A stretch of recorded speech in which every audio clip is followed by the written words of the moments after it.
afternoon. It is Tuesday, January 14th. I'm Yumna Naufal, and these are today's headlines.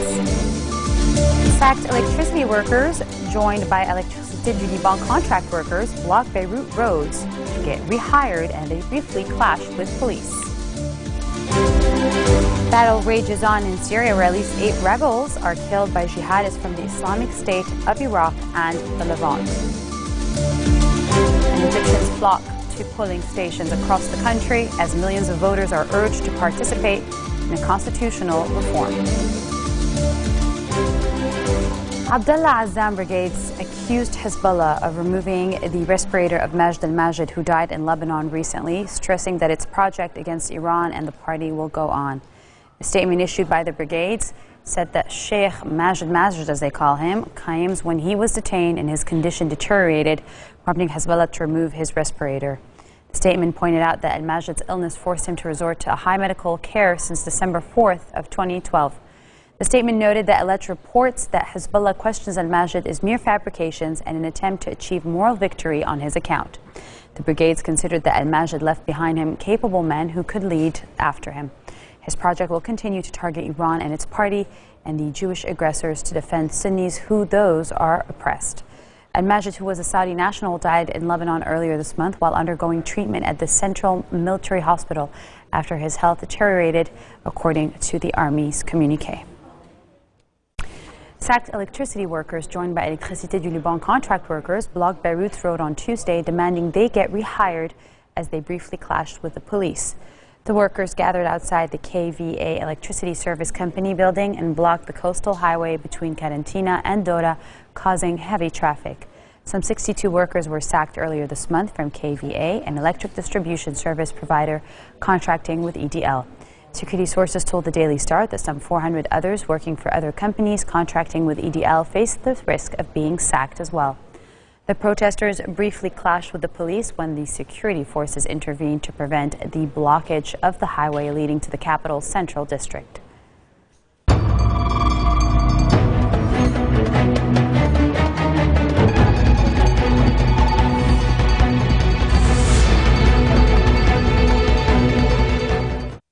At least 8 Syrian rebels were killed overnight when jihadists from the Islamic State of Iraq and the Levant detonated a car bomb in Syria's Idlib province, according to an NGO. The Syrian Observatory for Human Rights said the car bomb targeted a rebel checkpoint near Ram Hamdan, northeast of Idlib city. Clashes between coalitions of Islamist and moderate rebels who are fighting to topple President Bashar Assad's regime and their erstwhile allies, ISIL, erupted nearly 2 weeks ago after a spate of accusations of abuses by the jihadist group. Among those battling ISIL is the Islamic Front, a coalition of Islamist battalions which issued the group an ultimatum late on Monday night. If the group failed to heed the warning, the front said it would deal with ISIL's presence and actions the same way as with the Assad regime. Rebel groups have set ISIL similar deadlines in areas where the fighting is taking place, which the jihadist group has ignored. Moscow and Washington have made a joint call for Syria's regime and rebels to agree to ceasefires in parts of their battle-scarred country ahead of peace talks this month. During Monday's meeting in Paris, the Russian Foreign Minister Sergei Lavrov said that President Bashar al-Assad was willing to open aid access to devastated areas. The United States and Russia called for the ceasefires to start ahead of the so-called Geneva II talks due to begin in Montreux on January 22nd. The discussions, attended by UN Special Envoy Lakhdar Brahimi, also included the possibility of a prisoner exchange between the warring sides. It was a rare pulling together of 2 heavyweights in the Syrian crisis, which has seen the U.S. backing the opposition as Moscow sticks by longtime ally Assad. The 2 countries, however, continue to disagree on Iran's participation in the talks, with Kerry saying Tehran needs to accept plans for a transitional government if it wants to take part. Coming up next, at least 200 South Sudanese civilians drowned in a ferry accident. This and more after the break.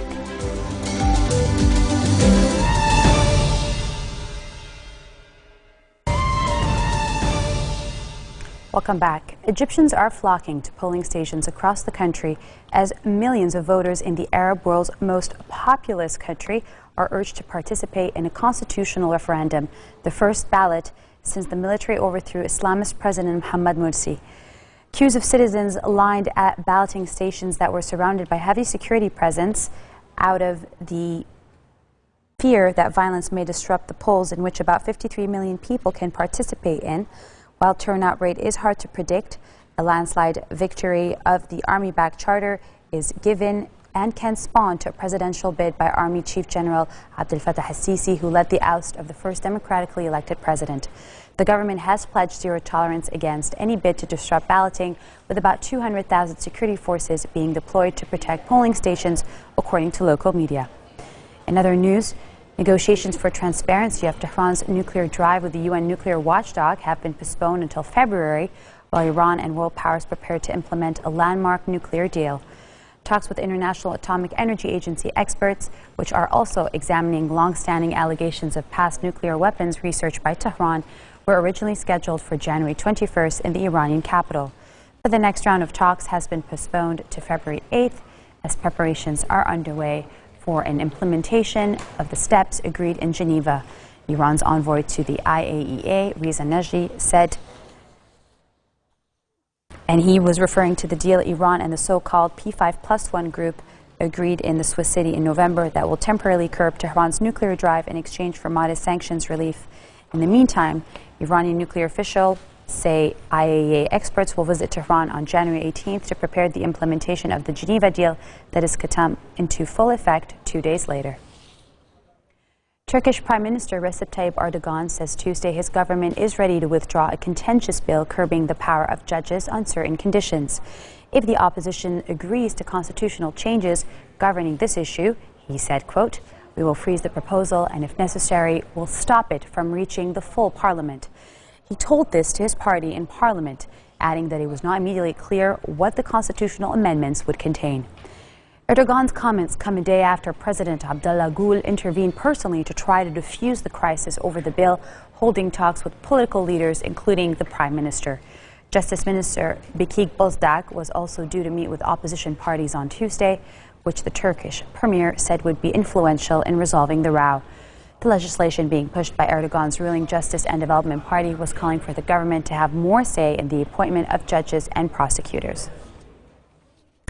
At least 200 South Sudanese civilians have drowned in a ferry accident on the White Nile River, according to an Army spokesman. Army spokesman Philip Auger told AFP news agency that the boat had been overloaded with people trying to escape the violence. Meanwhile, battles raged on in several cities in South Sudan.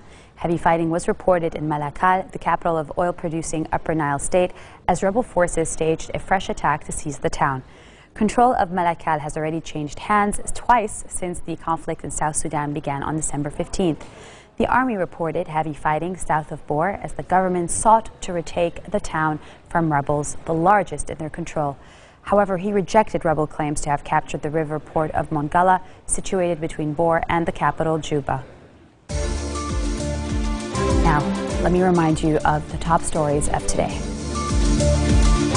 Sacked electricity workers joined by Électricité du Liban contract workers blocked Beirut roads demanding they be rehired. Battles rage on in Syria, where at least 8 Syrian rebels are killed by jihadists from the Islamic State of Iraq and the Levant. And Egyptians flock to polling stations across the country as millions of voters are urged to participate in a constitutional referendum. Those are your Tuesday headlines live on Future Television in Beirut. I'm Yumna Nofal signing off. We'll see you again tomorrow for all the latest. Take care.